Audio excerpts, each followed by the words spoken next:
Hey, hey, how are you? Richard Cameron here. You know that because you are on this video. Trust this finds all well. Real quick. Hey, by the way, drop a line, drop a message. Let me know you're here. It'll show up. And since I'm back in my office, I can actually see what's happening going on. Of course, the vast majority of people will not be live. Drop a message anyways. You know, if you caught my talk yesterday, a little thing yesterday, I was talking about thought becomes things, right? I was talking about thinking big. And of course, this has never been true than ever before. Thoughts become things. Everything that is was first a thought. Yeah. So here's what goes on. And you know this. I mean, you do. Sometimes it just needs to be put in context. Has to have a degree of relative, out of focus there, relative perspective. So we think about it a little bit. But here's the deal, is we have a default position. We have an absolute default position as human beings, being creatures of emotion. That's the thing of just always in a state of seeking comfort, seeking ease. And never before in the history of mankind has ease and comfort been more deliverable to us in a multitude of different ways. Okay. And you know it. You know, you can pick up the phone and order your food. Good or bad, you can order the food, right? In my little town, I've got more little pizza places and things and stuff around that deliver to people. And unfortunately, when I look around the town, I look at the nature of the people around. Yeah, I can see what's going on there. You know, entertainment, never easier than before. Never easier before. I was saying, I don't think you could actually get through all the streaming content and services that are available in there. And then, of course, there's all the other online services that are there, you know, gaming and pieces and things. People can entertain in an easy state, and they can be in that point. It's easy not to go out and move the body. It's easy not to address the correct, we'll call it shopping for things that might be absolutely nutritious for you, because it might take some time to combine some of those ingredients and things. So to create a piece, although I do have a great book like that done by a couple of friends of mine, Meals in Minutes, that makes things pretty simpler in order to break through those sort of things. But yeah, ease. You know, I look and, you know, if you're watching it, you know it. I mean, I look at folks post things, they're just amazed that they can pick up the phone and have booze delivered to them in their house, and they can sit back and watch a game and just take it easy. Yeah, ease and comfort, ease and comfort, ease and comfort, ease and comfort. Does not deal with the human condition very well from the standpoint of growth. You do not grow in a state of ease and comfort. You just don't. Growth always takes place outside the comfort zone. But it's amazing that once you come to understand it, and you come to understand it, and I call it the suck. The suck is the point where you go from ease into a degree of discomfort. And once you embrace that, then indeed you look forward to that it's there. You know, not many people know this, but boy, back in 1981, 82, right in that area and stuff, when I was living in Flagstaff, Arizona, at the original Camp Cameron, living at 7,000 feet. One of the guys that I trained with and I helped coach and train at the same time was a member of the 76 Olympic team for the U.S. in 10,000 meters. His name was Ed Mendoza.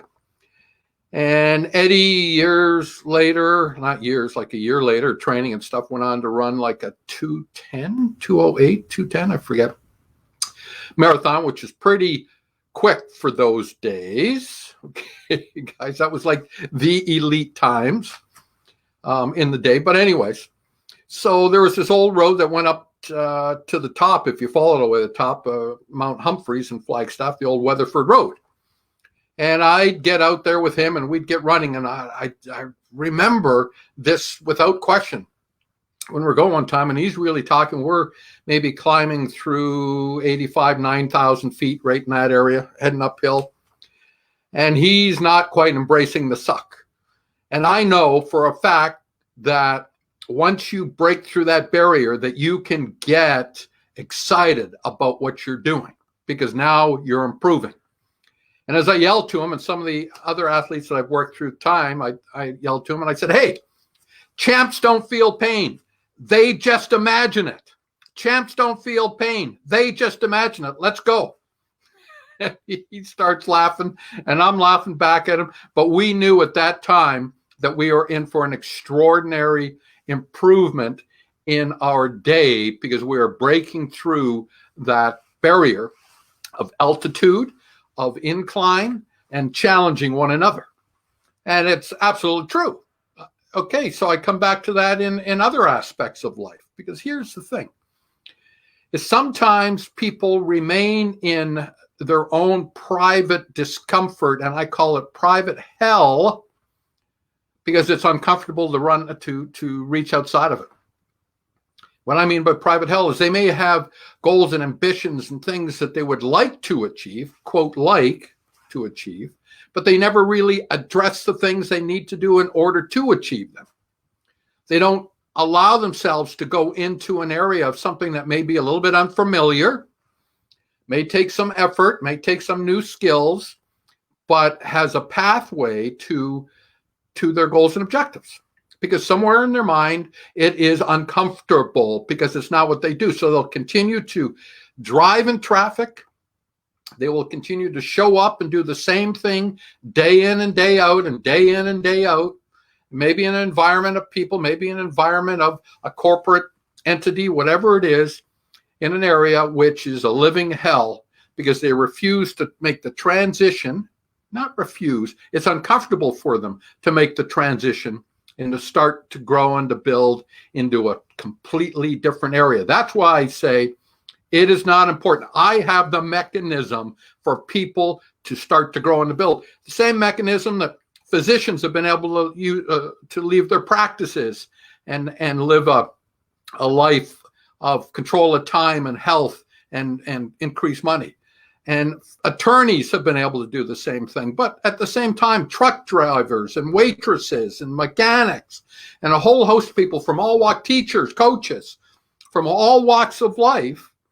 But the first thing they needed to decide to do is that they had more value to offer themselves and their family and the environment around them than to continue on the same routine day in and day out and day in and day out and day in and day out that limited their capacity to live life to its fullest in happiness and health, to take back control of their dash and address the things of time, money, and health. Time, money, and health. You'll hear me talk about that all the time. Time, money, and health. The triumvirate, the three things that allow us to project our talents and ability to do it. So what does it mean? At that point, it's embracing the suck. As I say, work full-time at your job and part-time on your freedom. Yeah, full-time at your job and part-time on your freedom. And start to learn the skills and be mentored by people who know how to do this and to start to bring along. But the first thing you have to decide and understand that thoughts become things. Thoughts become things. That's what they are. So the thought process first has to change. It has to be, and you have to change. Some people don't ask people to change. Bull crap. Of course you have to change. You're going to have exactly the same thing that you've always had. And in fact, if anything, it'll start heading the other direction. Because unfortunately today, if you are not progressing yourselves, you're getting left behind. Got it? Do you understand that part? You're getting left behind as people who have decided that they're going to direct their dash, that they're going to own their life, that they are going to live in a state of vigor and vitality and capital and time, that they have the hand to do it. And then you will become belligerent and not like them because they're doing something and you just want to take it from them. Because that's not fair, right? That's not fair. Look at them accomplish the things they want to do. That's it. I'm disadvantaged. That's bull crap. Sorry, but it is. Everybody starts someplace, and I just gave you examples. People that are physicians, people that are attorneys, professional people, people that are teachers, people that are coaches, people that are mechanics, people that are waitresses and waitresses, folks that are truck drivers, people that have owned shops, bakeries. People that had franchises, Taco Time franchises, I know. I mean, people from all walks of life, myself, mergers and acquisitions. the thing being is when we decided and we knew that thoughts are things, that we needed to take that step in order to move our life, because nobody was going to move it for us. Come back to it right now. If all the energy you're putting in your life right now has everything to do with political nonsense, you are lost in the morass of mediocrity, because nothing is farther from the truth that that's going to make a big difference. Oh yeah, if it goes some direction, we could end up creating a nightmare from the standpoint of socialism stuff and things. I'm not going to be victim to that. Are you going to be victim to that? I don't know. Is it going to happen? It might. Is it not going to happen? I don't know, but it's not going to allow that outcome. I'm not going to allow to affect me in respect to how I live my life or where I live my life. Okay. And it doesn't have to you either, because most people want to live in a state of health and freedom. Okay.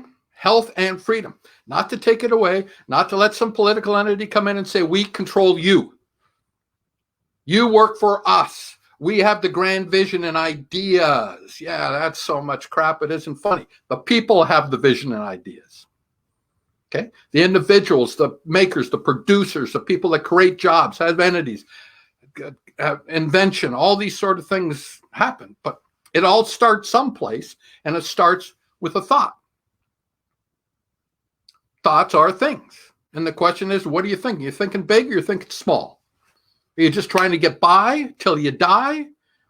Or do you know, because I believe you know that there is greatness in you. I believe that you know that the divine spark of greatness and contribution resides inside there.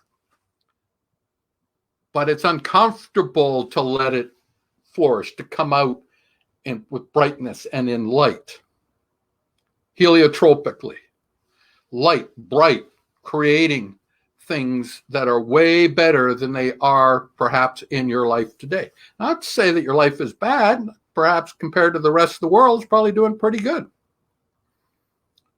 But you know what? When somebody invented a really, really, really good car, and they kept staying in that state of being in a real good car, maybe it didn't allow them to actually see the thing to have a jet airplane.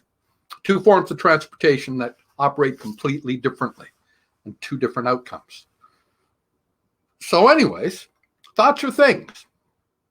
And as creatures, human beings, we oftentimes will default to the point of just comfort, of ease. And with all the other systems around us these days, it really reinforces that thing of comfort and ease. And that's where you have to have conscious thought that said, wait a minute. For things to be better, I have to get better. For things to change, I need to change. And then there's degree of being better, isn't there? Degree of being better. And it's not about just the constant grind. I'm going to hustle and grind. Well, okay, great. That's a nice little component. But what's the path? What's the mechanism? How are you going to do it? What's the pathway? What's the formula? What are the pieces that are there?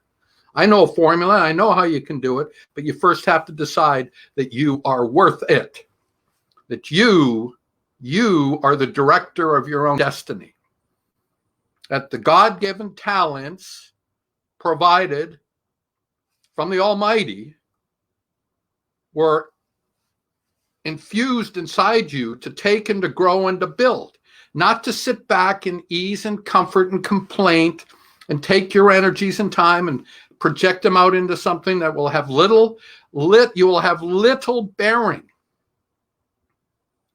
But when you are prosperous and when you are healthy and when you have the options in life, you will affect more people in more ways than you can possibly imagine today. So again, I don't care where you're coming from, what your background is,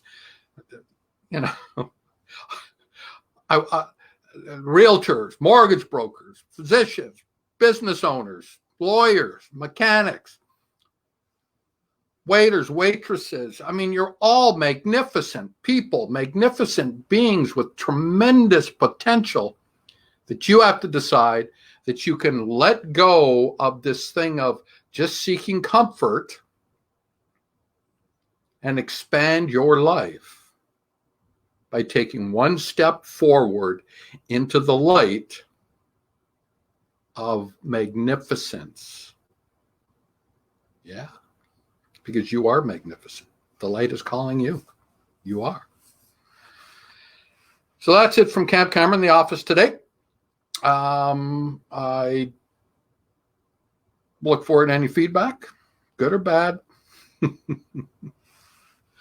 because I'm always embracing the suck. I'm always looking to be a little bit better tomorrow than I am today, and certainly today than I was yesterday. Thank you. That's it for now. Be well from Camp Cameron. Bye-bye.